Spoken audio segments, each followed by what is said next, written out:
اگر میری مرضی کے مطابق چل رہا ہے تو دنیا کی زندگی تیری ایسی بناؤں گا، دنیا کی زندگی کو تیرے لیے جنت کا نمونہ بناؤں گا۔ اگر میری مرضی کے خلاف تو چلے گا تو تیرے لیے تمام حالات اور تمام کامیابی کے نقشے ہونے کے باوجود تجھے مشکل میں ڈالوں گا۔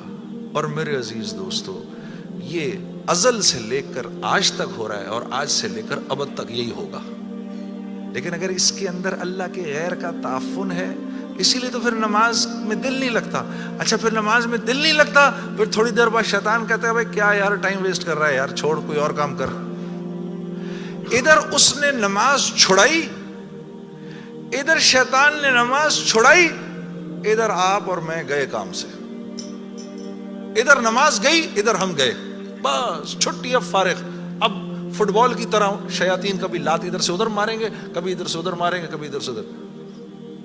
برکت بھی گئی، زندگی کی برکت گئی، مال میں برکت گئی۔ جو فجر کی نماز جان بوجھ کے چھوڑتا ہے، اس کے چہرے سے اللہ صلح کا نور نکال دیتے ہیں۔ جو ظہر کی نماز جان بوجھ کے چھوڑتا ہے، اس کے رزق سے برکت ہٹا دی جاتی ہے۔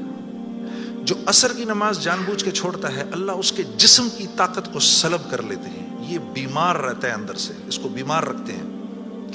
جو مغرب کی نماز جان بوجھ کے چھوڑے گا، اس کو اس کی اولاد سے کبھی کوئی نفع نہیں ہوگا۔ اس کی اولاد ساری زندگی اس کی نافرمان رہے گی۔ جو عشاء کی نماز جان بوجھ کے چھوڑے گا، اس کو کبھی راحت چین کی نیند نہیں آئے گی۔ تو اس کے علاوہ میں نے دنیا میں کرنا کیا ہے؟ اور یہی 5 چیزیں چاہیے۔